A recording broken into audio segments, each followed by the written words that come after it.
This is what's going through my mind today, right? Respect. Respect born out of dominance. Right? You ever think about that? How do you gain self-respect? Well, you learn self-respect by dominating yourself.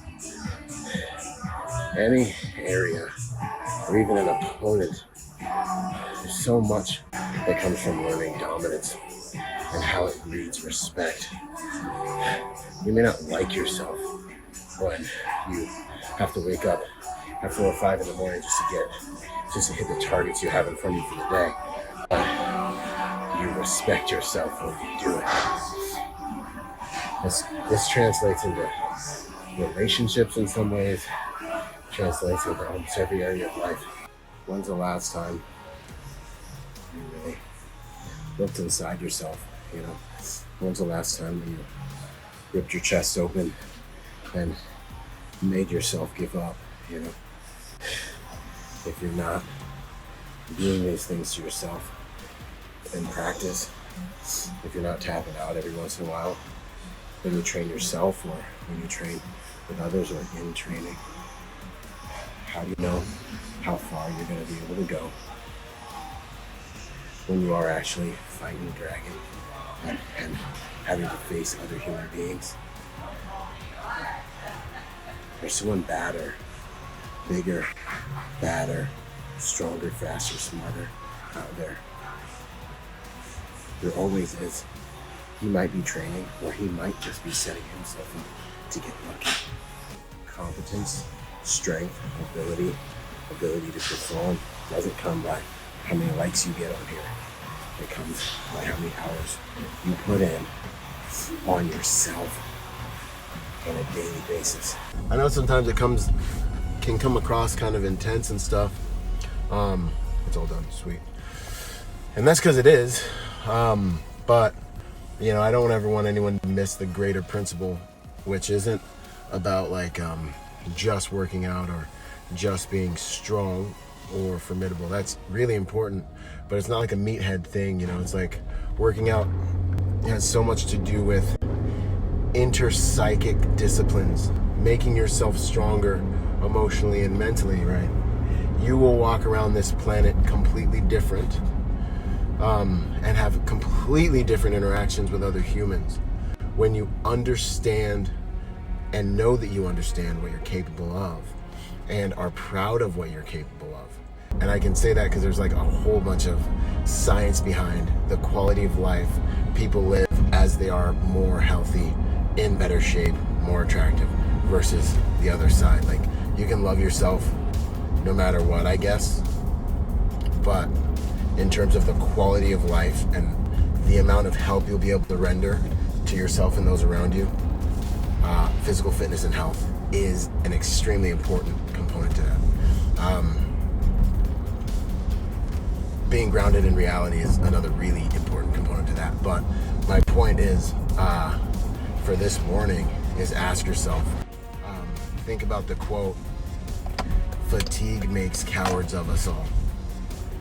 And I think it's healthy to put yourself in a position to be reminded of your humanity and to understand where that line is. I need to know how far I can go. I need to know where I will break. I need to understand that threshold. And so it's very important to push yourself to that limit or almost to that limit, or put yourself in situations where, the water is too deep or you get tapped out, so that you can understand accurately those things. And as you understand your limitations more accurately, it sounds very scary, but it's very counterintuitive, as with so much discipline, simple, difficult to implement, powerful, counterintuitive, right? Attack the attacker. What? I'm supposed to run from the attacker, right? But will draw a ridiculous amount of strength from understanding your limitations, especially once you start to move those limitations forward and you get stronger and stronger. It's the principle, because confidence comes from experience, whereas arrogance is inaccurate. Arrogance is, I think I'm bad. You know what I'm saying? That's why everything in your reality will move to humble you if you're coming from a place of arrogance, because you're not accurate. And reality is about progress and accuracy. That's a whole nother video. But repeated experience breeds trust. As you work on yourself, you give yourself the benefit of repeated experience with yourself. So when someone says something about you, comes at you, you see a dragon, you have repeated experience with yourself, which breeds trust in yourself, which breeds accurate confidence with yourself. Accurate confidence in your ability, right, is something that will cause you to go, and something that you can marry with your faith. You can interlock with your faith and actually do amazing things. I always reference David. I love David. But he says, I've killed the lion, I've killed the bear, now I'm going to kill this Philistine, right? By the grace of God.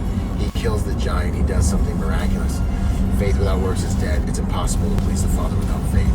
You're either operating your life through fear or faith. If you're not making yourself better in the crucible of life, or trying to understand mastery, you're probably hiding out in safe space and maybe doing a lot of things through fear that are keeping you stuck.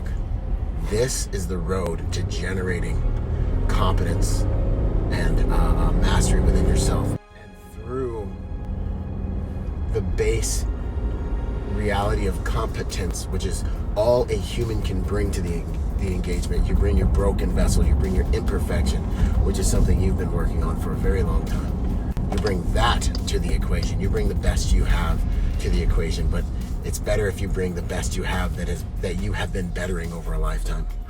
You operate, that gives you a lot of faith to go. Faith without works is dead. Your faith without your action is fake, okay? It's impossible to please the Father without faith. It's impossible to do the miraculous without that bit of faith that'll get you to go. So put your faith in God. Thank God for what you have. Be a good steward with it. Make the most of it. Work on it. Breed self-trust, self-confidence through willpower. Those will be the stones in your hands, right? You don't want to offer up your best and for it to be found wanting because you were a lazy steward with what you had. I know this is heavy for Monday, but anyways, now I'm here. So, build that relationship of self-trust, self-confidence with yourself so you can go forth and do amazing things. I'm telling you, it's going to take a lot of bravery. It's scary.